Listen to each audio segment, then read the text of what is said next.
Abhimanyu movies देखने वाले सभी दर्शकों को भाई पवन मलिक मोखरा की हाथ जोड़ के राम राम है।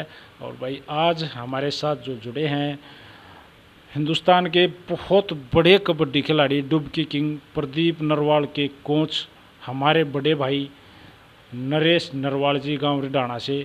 तो आज इनकी एकेडमी पे आए थे भाई, नरवाल साहब से मिलने का बात करने का मौका मिल गया, तो इनसे बात करेंगे और इनकी एकेडमी के बारे में भाइयों तो बताऊंगे और इनके बारे में भाइयों से बताएंगे। तो सबसे पहले तो नरवाल साहब राम राम। राम राम जी भाई। और एक तगड़ी सी राम राम हमारे जो दर्शक भाई हैं जो इस इंटरव्यू में देखेंगे उसको भी ठोक दो। सभी दर्शक भाइयों को राम राम भाई, मेरी तरफ से और मेरे शिष्य प्रदीप नरवाल की तरफ से और मेरी अपनी एकेडमी की तरफ से। नरवाल साहब पहले ये बताओ, ठीक ठाक हो, स्वस्थ हो? हाँ बिल्कुल स्वस्थ हैं भाई, परिवार राजी है? हाँ बिल्कुल अभी खुश। जो कोविड होया, लॉकडाउन होया, काफ़ी हानि हुई है हमारे देश में, पूरे वर्ल्ड में ही हुई, तो अपना परिवार सुरक्षित था, ठीक ठाक रहा? हाँ बिल्कुल सुरक्षित रहा भाई हमारा परिवार, और नुकसान तो भाई सभी को हुआ है इससे।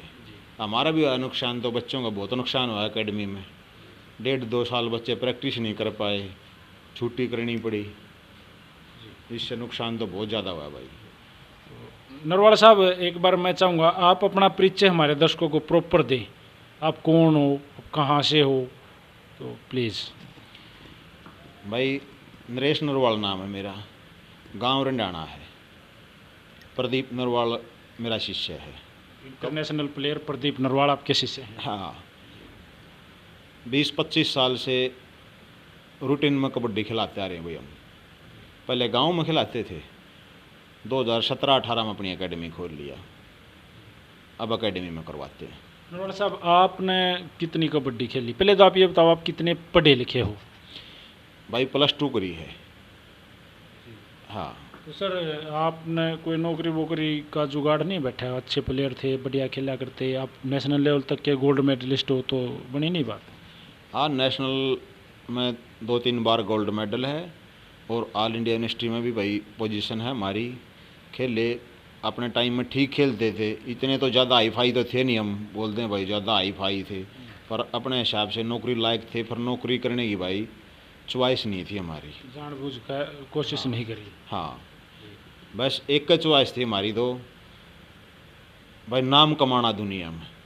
भाई खेल में ज़्यादा नाम नहीं कमा पाए तो भाई प्लेयर बनाने में कमावाएंगे, और वो आपने कमाया? हाँ, वो भगवान ने हमारी इच्छा पूरी करी भाई।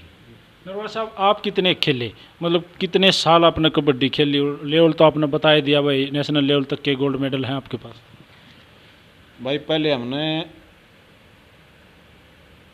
12-13 साल कबड्डी खेली, 14-15 साल बल्कि। फिर उसके बाद में 2005 के बाद में कबड्डी खिलाने लग गए। सर कोई चोट फेट हो गई थी आपके जब छोटी? हाँ, चोट भी लग गई थी भाई, गोड्डे में चोट लग गई थी उस टाइम भाई। ये ज़्यादा ऑपरेशन की सुविधा नहीं थी, डरा भी करते लोग, ऑपरेशन कराते? हाँ, डरा भी करते, और ना ही किसी का भाई इतना जुगाड़ था, पैसे की भी बहुत तंगी थी उस टाइम। अब तो ये प्रो कबड्डी आने में खिलाड़ियों के पास बहुत पैसा हो गया, आपस में एक भाई दूसरे भाई की मदद भी कर दे है, सब मिलजुल कर अच्छा काम चल रहा है अब तो सर जब आप कबड्डी खेला करते तो आपके गांव के अच्छे अच्छे प्लेयर, जो खास प्लेयर थे इंटरनेशनल लेवल तक पहुंचे हैं, वो याद हैं कौन कौन थे? ये ध्यान है आपके सारे? हाँ, हमारे से पहले भी बहुत हुआ है भाई। पहले हमारे गांव में सबसे पहला इंटरनेशनल प्लेयर था सुरेंद्र, जो 2094 में इंटरनेशनल हुआ था, सर इंडिया के लिए खेल गया था। जी जी। और उसके साथ था एक अंग्रेज, एक मोटा बोल रहे हैं जिसने अनिल मोटा, हाँ, जिन्होंने सर्कल में और सर्कल में नेशनल धूम में मचाई। दोनों में धूम मचाई। वो छोटी कबड्डी में की तरफ से ही भर्ती हुआ था। जी बिल्कुल, उनसे मेरी बात हुई है। हाँ, दूसरी तीसरी नौकरी पकड़ी थी वो, फिर वो उसको लांबी में मज़ा आ गया खेलने का, फिर वो लांबी में खेलने लगा। हरियाणा के स्टार कबड्डी खिलाड़ी अनिल पहलवान मोटा का जिक्र कराया है कोच साहब ने, जिन्होंने जो हमारे उस्ताद मानो, हमारे बड़े भाई मानो, मेरे उनके साथ अच्छे संबंध हैं।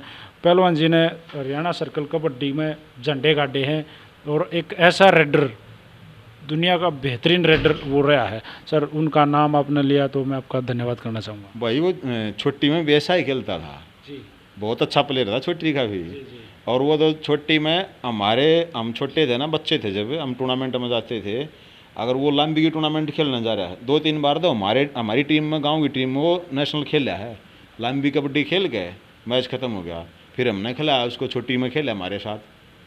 और वो दोनों में स्टैंडर्ड का प्लेयर था। हाँ, दोनों में। सर फिर आपके गांव में कबड्डी को ये मान लो बिल्कुल मान रखा है, और इतने ज़्यादा प्लेयर आपके गांव में हैं, सर कैसे ये क्रेज़ आपके गांव में कबड्डी का आ गया? भाई हमारे एक मंदिर है और उसमें एक बाबा जी आए थे कई साल पहले, बहुत साल पहले। वो बाबा जी उन्हें जो रामबज है ना, एक उस्ताद जिसने शुरुआत करी थी, जी। वो उन्होंने अपना शिष्य बनाया था, रामबज। हाँ। और ये फिर बाबा जी उन्होंने सबको कबड्डी खेलना लगाया था। तो बाबा जी के आशीर्वाद से, उनकी मेहनत से आज ये रंग ले रही है। आज भी है, और हम आज भी बाबा जी को मानते हैं जी। बिल्कुल, कबड्डी का गुरु मानते हैं हम उनको अपने गांव में। तो सर जब तक खेला फिर गांव में खिलाना शुरू कर दिया आपने? हाँ, फिर खिलाना शुरू कर दिया भाई। खेलने के बाद में खेल छोड़ दिया ना जब, फिर कबड्डी खिलाना शुरू कर दिया। जब खिलाना शुरू कराया तो गांव का कोई नाम है जो आपकी कोचिंग में उभर का आया? हाँ, प्रदीप है भाई, इसके अलावा राकेश है, विनोद है। गांव में जो कबड्डी खेलनी है, क्या उनकी एकता, उनका भाईचारा बढ़िया है? हाँ बिल्कुल, छोटे हों चाहे बड़े हों? छोटे हों चाहे बड़े हों, सब इज्जत करते हैं। कोई भी है चाहे बड़े की इज्जत करता है, ये हमारे गांव में खास बात है। जैसे प्रदीप भाई है, इतना बड़ा नाम हो रहा है, सर कैसे, किसा मतलब किसी मेंटलिटी का कैसा इंसान है प्रदीप? बिल्कुल सादे विचार हैं, बिल्कुल सादे भाव से रहना, स्वभाव से रहना। कोई भी इसको यहाँ नहीं बता सकता।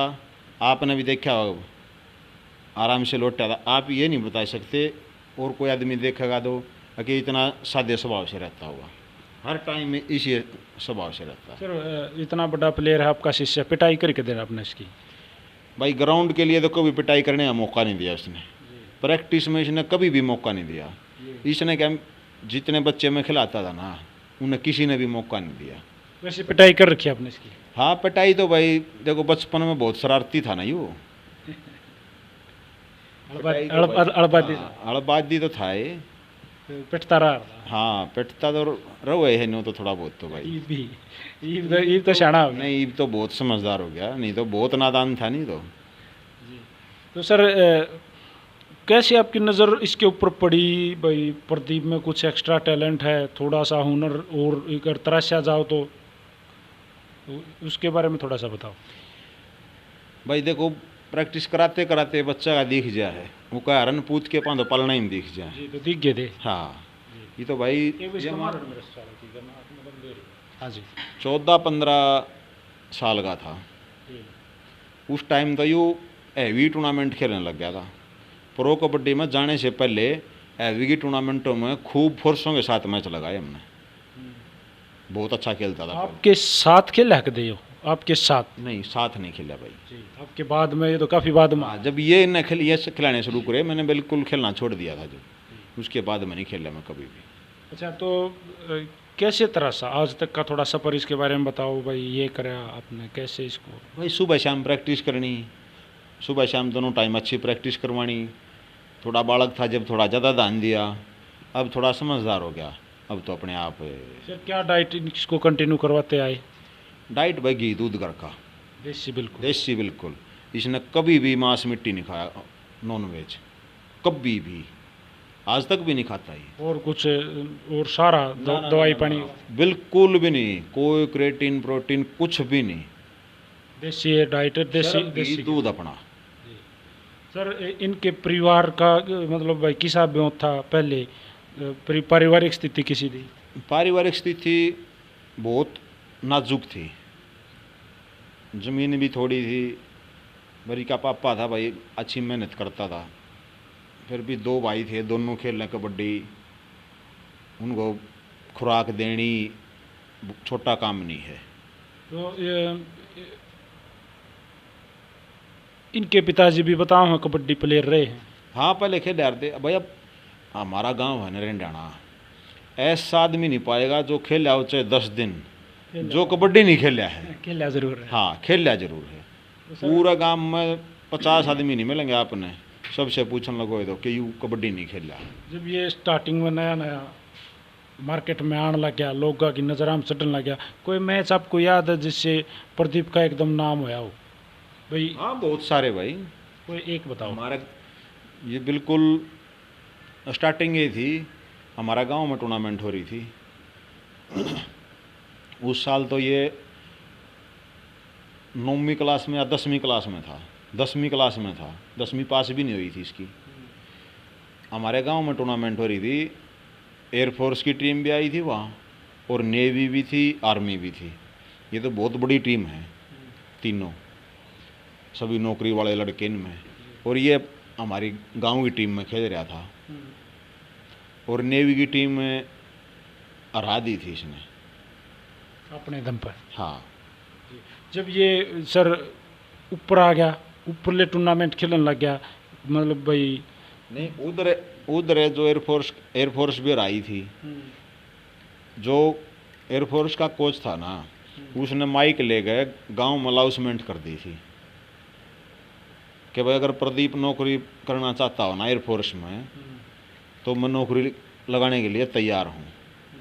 तो जॉब ले ली थी इसने उड़ाई? नहीं, हमने मना कर दिया था भाई, इसकी 10वीं क्लास नहीं हो, 10वीं पास नहीं आई होगी। उसने ये बोल दिया था भाई 10वीं की ज़रूरत नहीं चाहिए, 5वीं पास हो, मेरी जिम्मेवारी है, मैं नौकरी लगूँ एयरफोर्स में, नौकरी लगा लूँगा इसमें। तो सर जब उच्च लेवल के टूर्नामेंट खेलने लग गया, बड़े टूर्नामेंट खेलने लग गया, तब कोई मैच याद है जो बाहर के पूरे हिंदुस्तान की नज़रों में चढ़ा? भाई प्रो कबड्डी वाला है चढ़ा हिंदुस्तान की नज़रों में। तो नेशनल में भी अच्छा खेला यूँ, जो पहली बार नेशनल में गया था ना, वहाँ भी अच्छा खेला। पहली बार नेशनल में गया, अच्छा टूर्नामेंट खेला था इसने वो। उसी टाइम इसके लिए इंडिया में सिलेक्शन हो गया था, इंडिया टीम के लिए सिलेक्शन हो गया था। तो जो पहला प्रो जब ये इतने महंगा बिका था, तो किसा लग गया था? लगा था एकदम से मतलब ये नू बदल जाएगी किस्मत? नहीं, बहुत अच्छा बिका था भाई। ये तो देखो, किस्मत का तो किसी ने नहीं पता, पर जो जिसा प्लेयर है उसका अंदाजा तो आ जाए भाई। हाँ, हमने पूरा आइडिया था कि अच्छी बोली लगेगी। हिंदुस्तान का सबसे महंगा प्लेयर हो गया, आपका शिष्य है। हाँ। और हिंदुस्तान का सबसे महंगा, वर्ल्ड का है टॉप का प्लेयर, तो आपको कैसा लगता है? बहुत अच्छा लगता है भाई, इससे बड़ी बात क्या होगी। और जैसे आपने कहा भाई फेमस होना है, नाम कमाना है। हाँ। तो अब कितना नाम आपने लगा है, आपने कमा लिया, आपके शिष्य ने आपको कि कौन सी क्या बुलंदी दी, प्लीज़ बताओ। भाई सारी बुलंदियाँ दे दी, हमारी इच्छा थी ना जो, उससे भी ऊपर निकल गया ये। सर आप इसके साथ जाते हो इंटरनेशनल लेवल के, जब ये टूर्नामेंट खेलने जाता है तो क्या आप साथ जाते हो? नहीं, वहाँ तो भैया अलग कोच होते हैं, हम तो सिर्फ यहाँ ट्रेनिंग करवाते हैं। ऑफ सीजन में आपके पास ट्रेनिंग करता है? हाँ, जब प्रो ख़त्म हो जाती है यहाँ करता है ट्रेनिंग। अभी जैसे भाई थोड़ी सी बता दें, हम कोच साहब ने एकेडमी का जैसे जिक्र आया, तो एकेडमी बना रखी है। सर क्या नाम आपकी एकेडमी का? Narwal kabaddi and sports academy. Narwal kabaddi and sports academy गांव में ही है? हाँ। तो सर डाना और लजवाना गांव के बीच में है ये, बीच में खेतों में है। हाँ। तो सर कितने बच्चे फिलहाल आपकी एकेडमी में प्रैक्टिस कर रहे हैं? अभी तो भाई टोटल बच्चे तो होंगे 100 के करीब जी। और जो हॉस्टल में रहते वाले बच्चे हैं 60-65 बच्चे। 100 बच्चे डेली कबड्डी की प्रैक्टिस करने एकेडमी में आते हैं? 100 से ऊपर। सर कितने कोचेज यहाँ डेली प्रैक्टिस करवाते हैं? 6 कोच हैं भाई, डेली आते हैं? डेली एक ग्राउंड पे एक ही कोच की ड्यूटी है। आजकल आपकी एकेडमी में प्रदीप के अलावा कोई अच्छा नाम जो उभर के आने लग रहा है? हाँ, कई लड़के हैं अच्छे उभर के आएंगे। और भी कोई प्रो में खेला है? हाँ, 1-2 बच्चा का और सिलेक्शन हुआ है आपकी इससे? हाँ। बहुत बढ़िया। तो नरवाल साहब, क्या अगर कोई इस वीडियो को देख कर आपसे कांटेक्ट करना चाहे तो क्या फीस आप लो हो, किस तरह का शेड्यूल है, क्या खाना वगैरह दे रहे हो, और जैसे कि भाई रहना सहने की व्यवस्था किसी है, तो थोड़ा सा अपनी एकेडमी का जो डिटेल है वो हमारे दर्शकों को प्लीज़। 5,000 रुपये तो एडमिशन फ़ीस है भैया, लाइफ टाइम के लिए लेनी ही पड़ेगी वो। हाँ। और 7,000 रुपये मंथली चार्ज है। मतलब पहले ही दिन अगर कोई बच्चा है तो 12,000 रुपये तो लेकर आना पड़ेगा? हाँ, पहले महीने 12,000 रुपये लगेंगे, फिर हर महीना 7,000 रुपये, रहना खाना ट्रेनिंग सब 7,000 में मिलेगा। कितनी प्रैक्टिस करवाते हो आप सुबह? सुबह भैया 2 घंटे 2.5 घंटे तो सुबह, और 2 घंटे 2.5 घंटे शाम को। अच्छे बालक हों, बढ़िया प्रैक्टिस करने वाले हो तो क्या 3 टाइम भी करवा लेते हो? हाँ 3 टाइम भी करवा देते हैं। लग भाई इसने ज़रूरत है, ये ऊपर जान लग रहा है तो नहीं देखो, 2 टाइम अगर बच्चा अच्छी मेहनत कर लेगा, जितनी हम करवाते हैं ना, अगर वो मेहनत जी लगा के 2 टाइम बच्चा कर लेना, कोई रोकने वाला नहीं उसको। तो जैसे भाई 7,000 रुपये मंथली फीस ले रहे हो, उसमें क्या है कि रहना प्रैक्टिस जो कोचिंग है वो, हाँ। और खाना, ये तीनों। बाकी भाई अगर कोई ऊपर की डाइट ले हो तो अपनी, हाँ वो अलग से, बाहर कैंटीन है यहीं, कहीं बाहर जाना नहीं एकेडमी से। दूध वगैरह यहीं आ जाता है? हाँ 1 किलो दूध एकेडमी की तरफ से है, आधी किलो सुबह आधी किलो शाम को। सुबह नाश्ता है, दोपहर में खाना, फिर शाम में फिर खाना, 3 टाइम खाना है। 7,000 रुपये मंथली फीस है? 7,000 रुपये मंथली फीस है। सर जो एक बार मैं तो चाहूँगा कि आप अपना मोबाइल नंबर शेयर कर लो, कम से कम मन परेशान ना करेंगे, ये इंटरव्यू तो चलेगा, लोग देखेंगे तो डायरेक्ट। भाई मैं सबसे रिक्वेस्ट करना चाहूँगा, कोच साहब हैं अपने तो नरवाल साहब, डायरेक्ट इनसे बात कर लेना। इनका कॉन्टैक्ट नंबर ये अभी बताने वाले हैं, तो प्लीज़ सुन लेना। 94 660 61 845।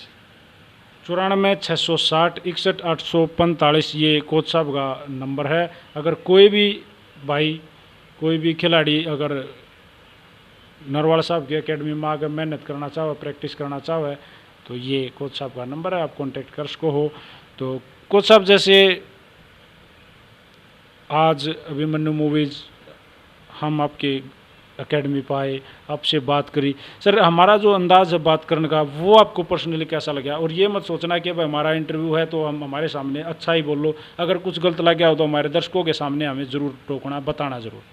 नहीं बिल्कुल अच्छा है भाई, कोई टोक वाली बात नहीं है। अच्छा है आपका इंटरव्यू लेने का तरीका भी, और आपका बोलने का ढंग भी अच्छा है। धन्यवाद कोच साहब। और कोच साहब हम भी भाई आपकी मेहनत के ऊपर, जो आप इतनी ज़बरदस्त मेहनत कर रहे हो नए लड़कों के को ऊपर उठाने के लिए, क्योंकि 5-7 हज़ार रुपये जो आप ले हो ना, लगभग वो खर्चा हो जाओ है, लगभग तो जो ये खर्चा कर रखा है ना हमने भाई, 2017 में हमने ये हॉस्टल चालू किया था, 17 में ही ये खर्चा रखा था हमने, अब तक ये खर्चा चालू कर रख रहे हम। उस 17 के बाद में आज तक हर चीज़ 2 गुना नहीं तो 1.5 हो चुकी है। सर जो एकेडमी में जो सुविधाएं होती हैं, वेट की है, या जो जिम टाइप का जो सामान होता है, या जो ग्राउंड वगैरह के लिए जो प्रैक्टिस करने के लिए, वो टोटली है सारा सिस्टम?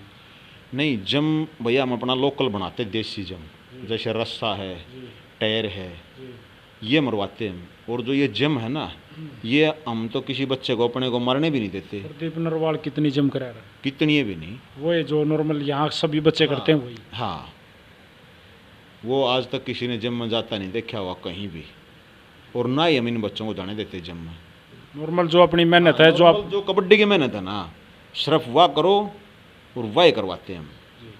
तो सर कोच साहब मैं आपका भी तहे दिल से धन्यवाद आज करना चाहूँगा, जो आपने हमें अपना कीमती समय दिया। आप बिजी थे, मैं आया जब कहीं जा रहे थे तो आप रुके, मैंने प्रदीप का भी इंटरव्यू कराया, उसके बाद आपने भी अपना पूरा, और जो भी बात मैंने पूछी आपने सहजता से उनका जवाब दिया।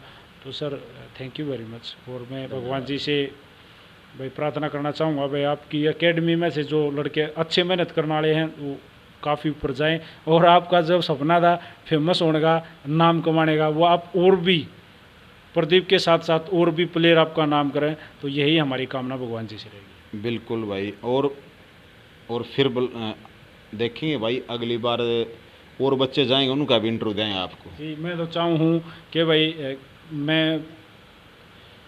मेरा खुद ललक उठा है यार, मैं नरेश भाई की एकेडमी में गया था और वहाँ कोच साहब के इतने अच्छे बच्चे थे, और अब देखो और ऊंचा नाम आया। तो सर गुड़ के पास तो मक्खी आप आ जा रहे हैं, मैं भी आप पर पूछ जाऊँगा। नहीं भाई, इसी की बात है, ये तो आपस में भाईचारा है और लाड प्यार होना जरूरी है सबका। बिल्कुल बिल्कुल। और अच्छा भी लगा क्योंकि जब मैं आ रहा था तो मेरे मन में अक्सर नूरा आ रहा, भाई मैं किसी के पास जाऊं यार, अगला किस नेचर का बंदा होगा, वो हमारे साथ किसा व्यवहार करेगा। आपने बहुत अच्छा व्यवहार कराया।